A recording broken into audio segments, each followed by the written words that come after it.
मेरे लिए ना इस दुनिया में सिर्फ इंसानियत सबसे प्रथम है। और जो लोग ऐसी बात करते हैं ना, शायद उनको पता है कि जब पूरा वर्ल्ड कोरोना से डर रहा था तो हम पूरे देश को एक एक गरीब मजदूरों को 2-2 हज़ार रुपया 34 करोड़ रुपया पहुंचाए बाय अकाउंट। पूरे दुनिया का रेमडेसिविर सबसे ज़्यादा पप्पू यादव ने भारत में दिया, ऑक्सीजन भारत में दिया।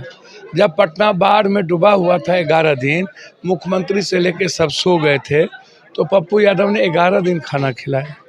पूरे बिहार, जिस दिन दीपावली थी उस दिन 2 सगे भाई की मौत हो गई, हत्या हो गई, फिर 40 घर जल गए, फिर एक जगह बलात्कार की घटना थी।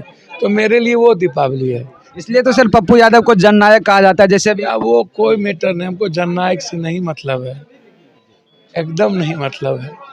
कहीं ना कहीं एक अलग छवि बना। हम आप इसको समझिए, मेरी ज़िंदगी जीने के ये तरीके हैं। लोगों की मदद, आंसू पोंछना, वो मेरे परिवार का, वो मेरे जो संस्कार हमें परिवार ने, बिहार ने, कोसी सीमांचल ने दिया है ना, मैं वो उसके बगैर नहीं जी सकता हूँ। मैं मेला में या जो श्रीपुर है, ये मेरे बिल्कुल परिवार की तरह है, घर की तरह है। श्रीपुर से बहुत ऐसा रिश्ता है जो आप समझ नहीं पाइएगा। और जब मैं कहीं मेला में या किसी पूजा में जाता हूँ तो सर्वश्रेष्ठ इंसान की बात करता हूँ कि इंसान के बगैर पूजा का कोई मतलब नहीं है। गरीब के सम्मान के बगैर, दूसरों के विचारों के सम्मान के बगैर, दूसरी जाति, दूसरे धर्म और मजहब के सम्मान के बगैर आप मंदिर, मस्जिद, गुरुद्वारे की इबादत करना बेकार है। आपको समझना होगा कि मेरे भीतर जो अहंकार है, जहाँ मैं है वहाँ हरि नहीं है, और जहाँ अहंकार होगा वहाँ ईश्वर नहीं होगा। तो हमको पहले अपने भीतर को प्रकाशित करना पड़ेगा। और एक खूबसूरत विवेकानंद, कबीर, वाल्मीकि, संत रविदास, ऐसे लोगों को जन्म देना पड़ेगा, ताकि हम जब तक दुनिया का हम आंसू नहीं पहुँच पाएंगे, दुनिया की मदद नहीं कर पाएंगे। मंदिर और गांव के बीच में कई ऐसे घर हैं जहां आंसू बहते हैं। हमें पहले मंदिर जाने के पहले उसका आंसू पोंछना होगा, तभी मंदिर की सार्थकता होगी। तो वसुधैव कुटुंबकम, पूरा देश, पूरी दुनिया एक ही परम सत्ता के लोग, सर्वधर्म समभाव, सबका सम्मान, सबका समावेश, सार्वभौमिकता, दुनिया, वर्ल्ड, धरती, सार्वभौमिक, विश्व कल्याण, मानव कल्याण, आत्म मोक्षार्थम जगत हिताय च, संपूर्ण मानव का कल्याण, संपूर्ण इंसान की मदद, संपूर्ण इंसान की खुशी, मुस्कुराने का इंसानों के लिए एक अवसर। और इसी को हम कहते हैं पूजा। दूसरों के घरों को बेटियों के सम्मान के बगैर, माँ के सम्मान के बगैर काली और दुर्गा का सम्मान नहीं हो सकता। हम सम्मान तो देते नहीं हैं, सिर्फ देवी बना देते हैं माँ को। शारीरिक रूप से वो कमज़ोर है। सबसे ज़्यादा बलात्कार गरीब कमज़ोर तबके, भ्रूण हत्या, दहेज। तो आप पॉर्न भी देखिएगा, बेटी का सम्मान करिएगा। कोरेक्स भी, ड्रग्स भी, स्पैक्स भी नहीं संभव। ऐसा क्यों होता है? पूरी देश में होती है, बिहार में नहीं होती, बिहार में ज़्यादा होता है।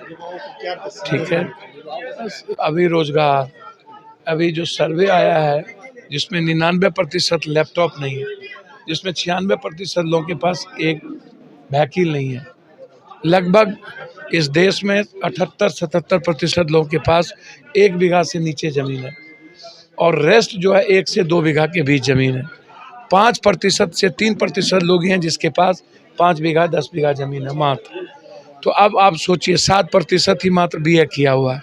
36% लोगों के पास झोपड़ी का घर है, 48% लोगों के पास टीन और खपरा है, और 9% लोगों के पास 1 डिसमिल ज़मीन और घर नहीं है।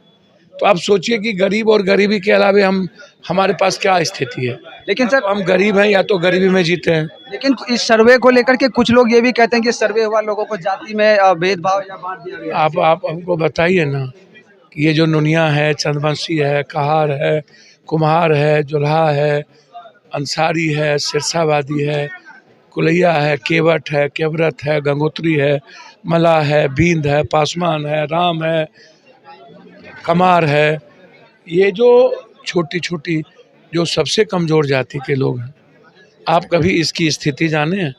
आर्थिक स्थिति जाने हैं? राजनीतिक और सामाजिक भागीदारी कब मिलेगी? आर्थिक रूप से, एजुकेशन रूप से, ये जो सबसे ज़्यादा गरीब कौन है? जादव, मुशहर और भूमिहार।